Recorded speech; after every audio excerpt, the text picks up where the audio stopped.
चलिए, तो next question है, एन एपी कंसिस्ट, सॉरी ये नहीं, ये तो आसान है।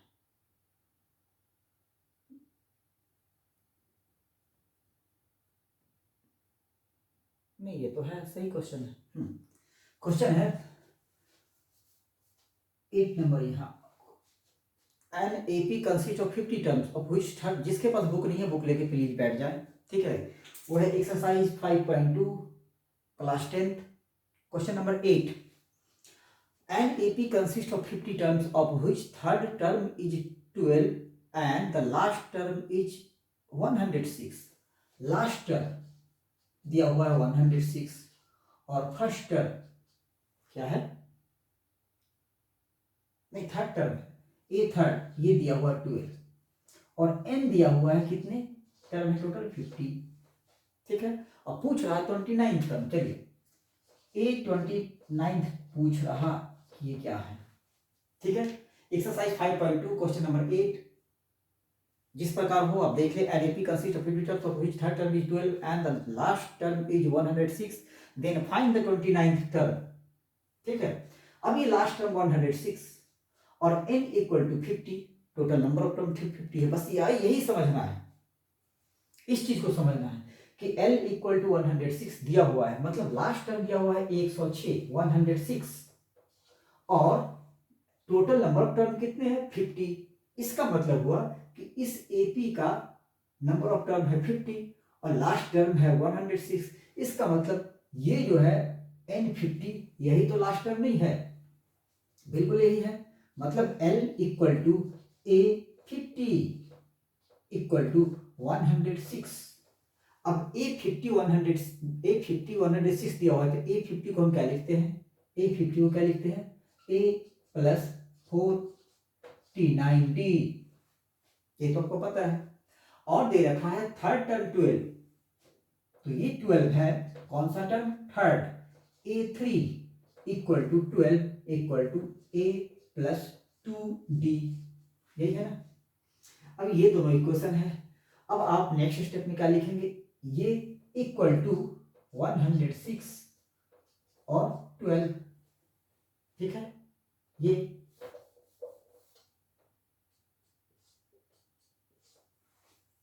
ठीक है। अब क्या करना है कि इसमें से इसको सब्ट्रैक्ट कर देना है, माइनस माइनस, तो a माइनस ए कैंसिल हो गया, 49 minus 2 47D equal to 106 minus 12, तो 6 और 6 तो 94, तो d इक्वल टू 94 अपॉन 47, ये कट जाएंगे 2 टाइम्स, ठीक है। तो d की वैल्यू क्या आ गई 2।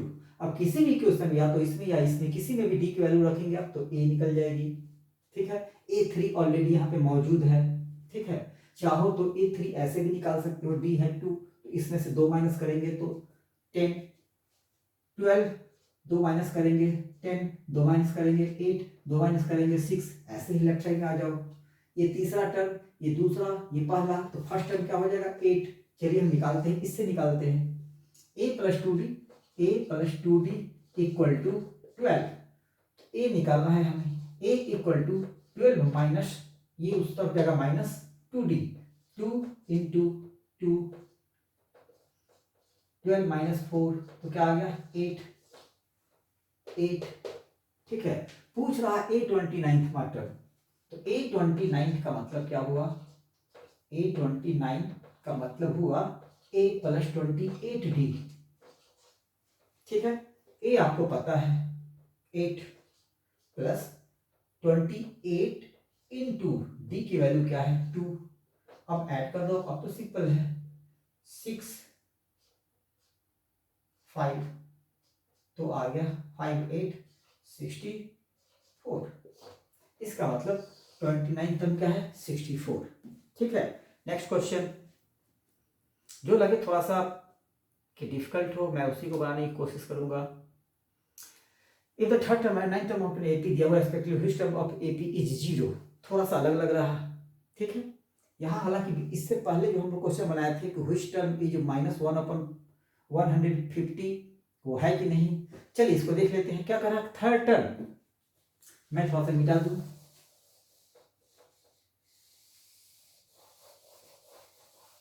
बस यही एक प्रॉब्लम है बोर्ड में। बाकी लोगों को देखते हैं कि यूँ क्वेश्चन डिस्प्ले में आ गया, यूँ स्लाइड करते गए। चलिए कोई नहीं, थोड़ा सा मेहनत ही कर लीजिए मेरे साथ। If third term and nine term of AP are 4 and -8 respectively. अब बस क्वेश्चन से टैली करेंगे अपनी बुक से। क्वेश्चन एक्सरसाइज 5.2 का क्वेश्चन नंबर शायद ये 9 है। हाँ ये 9 है, क्वेश्चन नंबर 9 है। कह रहा कि if the third and ninth term of an AP are 4 and -8 respectively. इसको याद रखना है, जब रेस्पेक्टिवली का मतलब हो तो वो होता है या तो 2 टर्म होगा तब देगा रेस्पेक्टिवली, 3 टर्म हो ए बी सी कुछ वैल्यू देगी तब होगा रेस्पेक्टिवली। तो रेस्पेक्टिवली का मतलब होता है जो पहले है और जो वैल्यू देगा, तो जो पहले है उसकी वैल्यू पहले, जो दूसरे स्थान पे उसकी वैल्यू दूसरा, तीसरे पे उसकी वैल्यू तीसरा। यही होता है, इसका मतलब होता है रेस्पेक्टिवली का मतलब अंग्रेजी में। ठीक है ना। तो third and ninth term of an AP are 4 and -8, इसका मतलब हुआ कि A3 क्या है 4 और A9 माइनस में है -8। थर्ड टर्म और नाइन टर्म क्या है 4 एंड -8। ठीक है। और पूछ रहा है कि which term of AP is 0। तो कह रहा कौन सा टर्म 0 होगा। व्हिच टर्म कि मतलब an बराबर 0। अब ये जो an है यहाँ पे 10 है या 20वां टर्म है या कौन सा टर्म है। ठीक है। तो which term of AP is 0। ठीक है। तो या तो हमें नंबर ऑफ टर्म भी के सेंस में भी इसको सॉल्व कर सकते हैं। तो A3 कितना है 4, तो A3 का मतलब होता है A + 2D = 4। यहाँ पे A9 = -8 तो हुआ A + 8D = -8। ठीक है। अब इन दोनों इक्वेशन को क्या करना है हमें, या तो इसको एक अब सॉल्व करेंगे या में तो कैसे, इसको 1 मान लेना है, इसको 2 मान लेना है, ये 2 हो गया। अब लिखना है सब्ट्रैक्ट 1 फ्रॉम 2 या 2 फ्रॉम 1, रिजल्ट सेम आएगा। कुछ भी लिख सकते हो, 1 फ्रॉम 2 या 2 फ्रॉम 1, रिजल्ट सेम ही आएंगे। तो इसको हम इसमें से लिख देना है वो कि subtracting equation first from equation 2 then we get जो भी हो। अब ये इक्वेशन A + 2D = आ गया 4। अब सब्ट्रैक्ट करना है तो साइन माइनस। अब A - A तो कैंसिल, 8 - 2 तो हो गया 6D, -8 और -4 सेम साइन माइनस वाले को ऐड करें आप 8 4 कितना 12, तो D = क्या आ गया 12 -/6, तो D आ गया -2 घटते हुए क्रम में। ठीक है। तो D आ गया -2।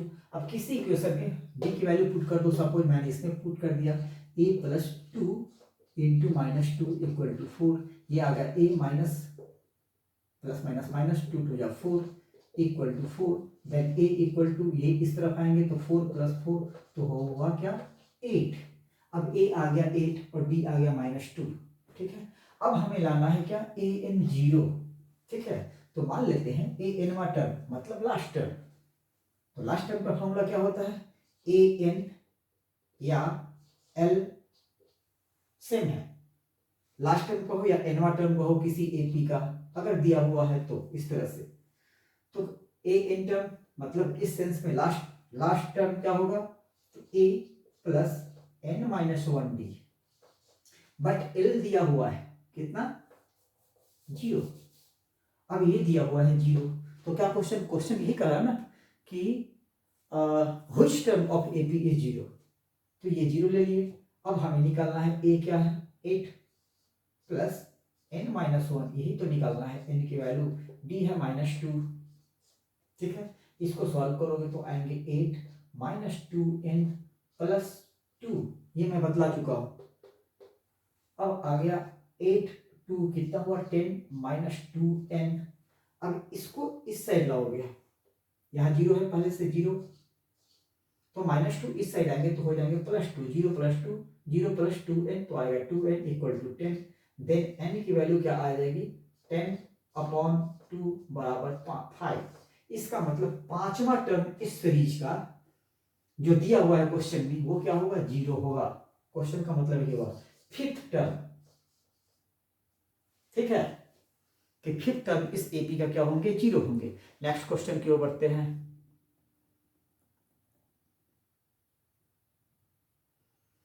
The 7th term of an AP exceeds the 10th term by 7, तो फाइंड द कॉमन डिफरेंस, शायद इसको मैं बता चुका हूं। ठीक है, एक्सीड्स हो गए तो ऐड कर देंगे।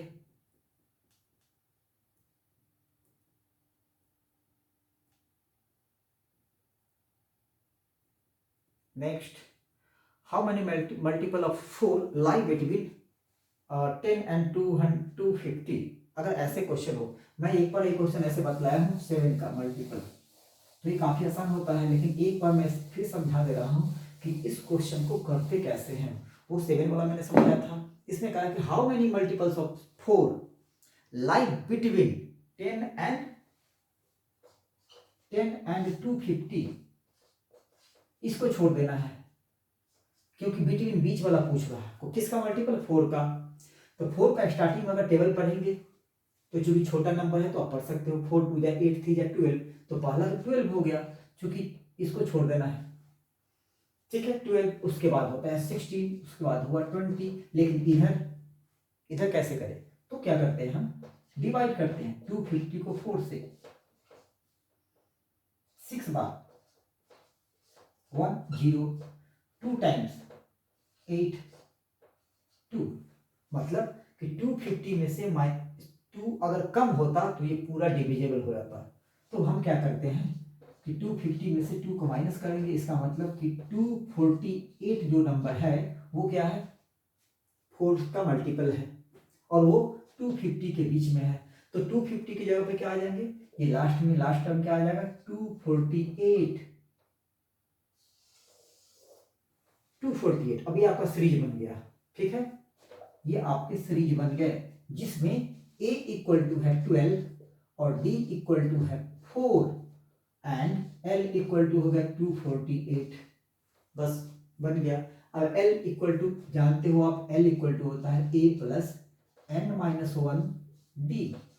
तो l दिया हुआ है 248 इक्वल टू a है 12 प्लस n की वैल्यू निकालनी है, n क्या है, और d मतलब 4। तो 12 प्लस 4n माइनस 4, 12 माइनस 4 तो कितने आएंगे, 4n प्लस 8, और ये है 248। अब 248, ये 8 इस तरफ आएगा तो क्या हो जाएगा, -8, तो होंगे 240 equal to 4n, then n equal to 240 से डिवाइड करेंगे, 240 को डिवाइड करो 4 से तो आएंगे 60। ठीक है, तो क्वेश्चन क्या था कि हाउ मेनी मल्टीपल्स ऑफ 4, तो इसके और इसके बीच में 60 मल्टीपल होंगे किसके, 4 का टेबल का, 12 16 20 24 28 ऐसे 32 60 होंगे टोटल, 50 200 250 तक जाएंगे। तो नेक्स्ट क्वेश्चन है, determine the AP whose third term is 16 and 7th term exceeds 5th term by 12। बिल्कुल वही सेम है, बस इसको मैं शॉर्ट में समझा दे रहा हूँ, क्योंकि 2 क्वेश्चन ऐसे ऐसे आ गए हैं, इसीलिए मैं शॉर्ट में समझा दे रहा हूँ। अब बाकी आप सॉल्व कर लोगे। इस क्वेश्चन को करते कैसे हैं, डिटरमाइन द एपी, आपको बताना है वो एपी हुज जिसका थर्ड टर्म इज 16, मतलब A3 इक्वल टू क्या है, 60। दूसरा कह रहा and 7th term exceeds the 5th term by 12, और 7वां टर्म जो है 7th टर्म मतलब A7 एक्सीड्स किससे, 5th टर्म से, 5वें टर्म से बाय 12। हमें ये दिया हुआ है थर्ड टर्म इज 16, हाँ, और 7th टर्म एक्सीड्स इससे 12 ज्यादा है, मतलब कि इसमें हम अगर 12 ऐड कर दें तो दोनों इक्वल हो जाएंगे। बस यही बताना है हमें। या तो ये ऐसे भी हो सकता है, एक्सीड हो रहा है A7 minus A5 equal to 12, ऐसे भी आप कर सकते हो। ठीक है, लेकिन इसमें गलती क्या है कि आपको A7 में से A5 ही माइनस करना होगा। अगर आपने A5 में से A7 माइनस कर दिया तो गलत हो जाएगा। ठीक है, इसीलिए मैं प्रेफर करूंगा कि आप दोनों को बराबर कर लें। कैसे, जैसे मैंने एग्जांपल में बतलाया था कि अगर किसी के पास 100 रुपीज है और दूसरे के पास 80 रुपीज है, तो दोनों को बराबर कैसे करेंगे, दोनों के पास, एक के पास 80 है दूसरे के पास 100 है, इसका मतलब हुआ कि जो 100 जिसके पास है उससे 20 ज्यादा है। तो क्वेश्चन तो यही कह रहा है, क्वेश्चन क्या कर रहा कि एक्सीड्स फिफ्थ टर्म बाय 12, मतलब उससे इसके पास 20 ज्यादा है, तो जिसके पास 20 कम है मतलब 12 कम है 12, उसमें ऐड कर दो। तो फिफ्थ टर्म बाय 12 एक्सीड कर रहा 7, ये सातवां टर्म, पांचवें टर्म से 12 ज्यादा है ये, तो इसमें अगर हम 12 ऐड कर देते हैं तो अब तो लोग भाई दोनों बराबर हो गया, ठीक है। तो अब दोनों बराबर हो गए तो करते कैसे हैं इसको लिखेंगे a प्लस 7 है तो 6d इक्वल टू, ये क्या हुआ a प्लस 5 है तो 4d, अब प्लस 12 रहने देना है, ठीक है।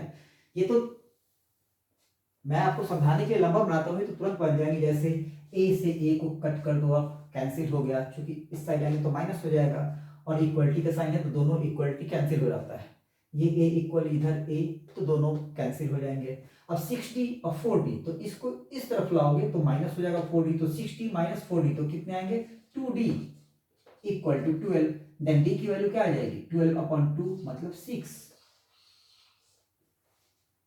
अब d6 आ गया तो हम इसमें इसकी वैल्यू पुट कर दो, अब ये क्या है a3 मतलब a plus 2d equal to 16, तो a हमें नहीं पता, प्लस 2 इंटू 6 इक्वल टू 16, तो a equal to 16, 6 to 12 minus 12 equal to 4, तो a की वैल्यू क्या आ गई 4, ठीक है।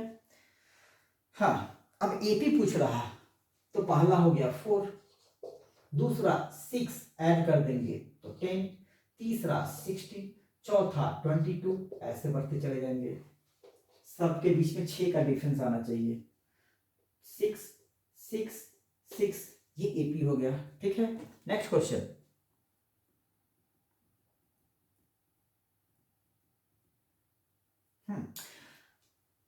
Find the 20th term from the last. अब ये क्वेश्चन मजेदार है, ये क्वेश्चन को देखना मैं कैसे बनाता हूं, ये क्वेश्चन मजेदार है, ये सबसे बढ़िया क्वेश्चन है। अब यह क्वेश्चन नंबर 70, क्वेश्चन नंबर 70, आप क्वेश्चन एक बार सुनना, ये अलग टाइप का थोड़ा सा क्वेश्चन है कि फाइंड द 20th 20वां टर्म फ्रॉम द लास्ट, पीछे से लास्ट उस तरफ से 20वां टर्म, ठीक है, ऑफ द एपी, एपी दिया हुआ है 3 8 13, एपी दिया हुआ है 3 8 13, ऐसे ऐसे, और कहां तक है 253, 253, ये है एपी आपका। तो कह रहा 20वां टर्म A20 पूछ रहा, लेकिन इधर से नहीं 1 2 3, इधर से नहीं, ये हुआ 1, इसके बाद 2, इसके बाद 3, ऐसे, बात समझ गए मेरी, मतलब इसको मैं इस तरफ से लिखूं तो ऐसे बना सकते हैं 253।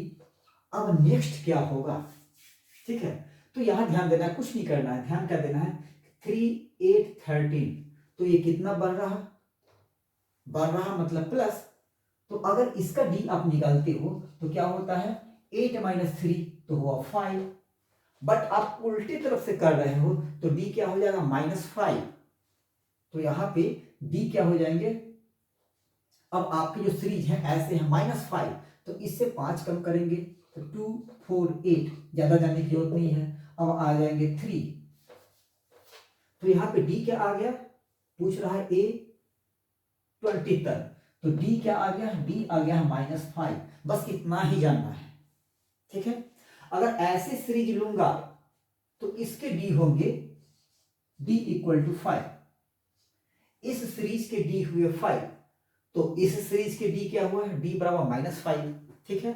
हम इसको पहले लिखा, उसके बाद वाले नंबर को इससे पहले जस्ट आएगा 2 4 8, समझ गए, इसमें ऐड करेंगे 5 तो आएंगे 253, तो ऐसे अब हमें इसे पहले लिखना है, इसके बाद इसको, लास्ट में इसको, मतलब इसका जो लास्ट टर्म था जो क्वेश्चन में दिया हुआ वो अपना आ गया फर्स्ट टर्म, तो ए कितना हो गया 253, और एल लास्ट टर्म क्या हो गया, यहां पे था 253, लेकिन हम लोगों ने जो बनाया है एपी उसमें क्या आ गया है लास्ट टर्म 3, ठीक है। बस सॉल्व कर दीजिए, अब कुछ नहीं करना है, बस यहीं पे समझना है।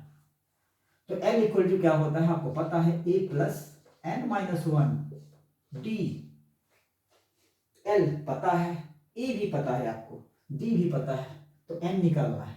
ठीक है, 20 माटर। तो सबसे पहले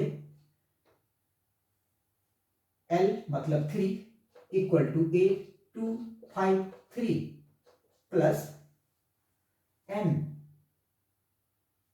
एन नहीं पता तो एन -1 इंटू डी हमें पता है -5।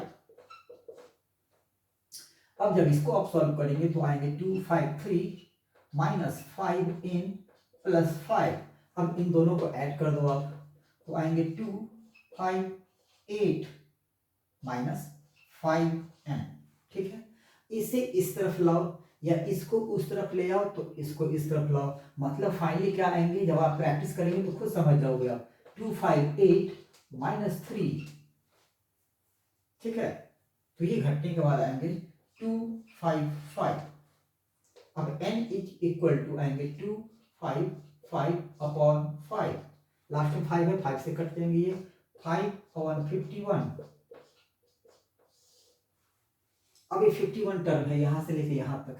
इसने पूछ रहा 20वां टर्म, तो ये तो आप पहले भी निकाल सकते हो, लेकिन n पूछे अगर क्वेश्चन में आ जाता कि हाउ मेनी टर्म्स, कितने हैं ये इसमें टोटल, तो एक तो वो निकाल लोगे आप ऐसे। दूसरा यहां क्या पूछ रहा,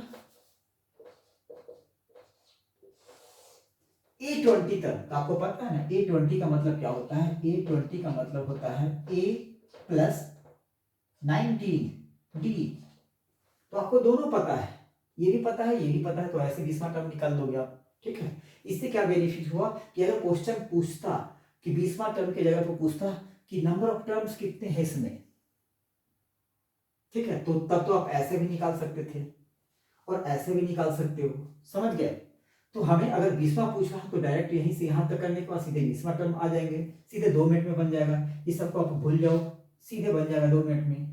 ए कितना आ गया है, ये आया है 253 प्लस 19 इंटू डी, डी कितना है 51, सॉरी डी कितना है -5,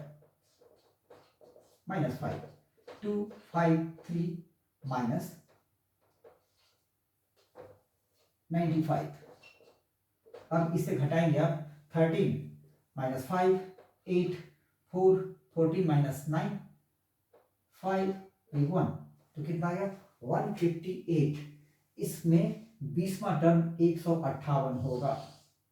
ठीक है, ये टोटल कितने टर्म है तो ऐसे भी निकाल सकते हो, टोटल कितने टर्म है तो ऐसे भी निकाल सकते हो आप, इससे भी निकाल सकते हैं, इससे भी निकाल सकते हैं। बट यहां करने के बाद आपको क्या करना है कि सीधे यहां से कन्वर्ट हो जाना है, यहां 2 लाइन में बन जाएंगे। इस सबको भूल जाओ, इस सबको लिखने की जरूरत नहीं है। अगर n पूछे तो लिखना है, अगर 20वां टर्म पूछ रहा ए 20वां टर्म तो सीधे ऐसे लिख देना है। मतलब ये क्वेश्चन कितने बना, ये L ले लिए, L3 है, तो L3 किसके लिए, लास्ट टर्म है वो। ठीक है, तो इसमें तो हमें इसको भी पता करने की जरूरत नहीं है, L3 हो या कुछ भी हो उसका हमें जरूरत ही नहीं है। 20वां टर्म का मतलब A + 19D, A दिया हुआ है, D अभी निकाले हो आप। ठीक है, तो आ गया 20वां टर्म 158। ठीक है, n भी निकाल सकते हो उससे आप। Next, the sum of 4th and 8th term of an AP is 24 and the sum of 6th and 10th term is 44, 24 और 44। देन कह रहा है कि find the first 3 terms of AP, सिर्फ 3 टर्म निकालना है किसी AP का, दिया हुआ है। अब हम आते हैं इस क्वेश्चन में, ये भी क्वेश्चन थोड़ा सा डिफरेंट लग रहा, थोड़ा सा लंबा लग रहा है, तो हो सकता है 2-2 बार है 2-2 टर्म को ऐड करना। ये क्वेश्चन नंबर है 18 कि the sum of 4th and 8th term of AP is 24। मतलब कि A4 प्लस, ऐसे शुरुआत करना कभी गलती नहीं होगी, 8 टर्म मतलब A8 इक्वल टू क्या दिया हुआ है 24। दूसरा कि 6 एंड 10 टर्म मतलब कि A6 plus A10 equal to क्या दिया हुआ है 44। तो हमें पूछ रहा कि इस एपी का पहला 3 टर्म कौन से होंगे, फर्स्ट 3 टर्म। तो सबसे पहले हम ए भी निकालने की कोशिश करेंगे। ये क्या होता है, A4 का मतलब होता है A + 3D plus A + 7D equal to 24, A8 2A plus 7 3 10 D equal to 24। अब यहाँ क्या करेंगे ए 6 तो A plus 5d plus A plus 9d equal to 44। A 2a 5 9 14 d equal to 44। अब एक चीज यहाँ ध्यान कर देना है, एक चीज ध्यान देने योग्य क्या बातें हैं वो मैं बतला दूं कि आप इस पूरे नंबर में 402 मतलब ये इवन है तो कॉमन कुछ आ सकता है। यहाँ पे भी 244 मतलब ये डिविजिबल है 2 से, इसका मतलब 2 कॉमन आ सकता है। तो 2 कॉमन ले लोगे आप इधर तो आगे a प्लस कैलकुलेशन कम करना होगा, इसलिए मैं बता रहा हूँ। ये आएंगे 5d इक्वल टू 2 इंटू 12 इस 12 2 कॉमन लिया, सॉरी ए मैं ले लिया हूँ, बोलता ए हूँ लिखता 2 हूँ लिखता ए हूँ, 2 कैंसिल। अब ये हो गया a plus 5d equal to 12। इसमें से 2 कॉमन ले लेंगे तो डायरेक्ट आप लिख सकते हो a, इसको डिवाइड करेंगे 2 से तो 7d, इसको डिवाइड करेंगे 2 से तो 22। अब इस इक्वेशन को यहाँ लिख दो आप तो क्या हो गया a plus 7d equal to 22। अब सब्सट्रैक्ट कर दो, ये कैंसिल माइनस माइनस तो हो गया -2d equal to -10, then d equal to minus minus cancel, then d equal to आ गया 5। अब d 5 आ गया तो कहीं पे भी वैल्यू पुट कर दो, a plus 7 into 5 equal to 22, then a equal to 22 minus 35, घटाएंगे तो आएंगे -13। मतलब पहला टर्म क्या है -30, ठीक है। तो पहला टर्म क्या होगा, ये क्या निकालना है a1 a2 a3, 3 टर्म निकालना है बस, a1 a2 a3। a1 क्या है -13, a2 क्या है, इसमें ऐड करेंगे 5 प्लस 5 तो प्लस माइनस माइनस, तो 13 में से 5 जाएगा तो कितना आएगा 8, दोनों में कौन सा बड़ा नंबर है -13 तो हुआ -8। और तीसरा क्या हो जाएगा -8 प्लस 5 तो क्या आ जाएगा -3।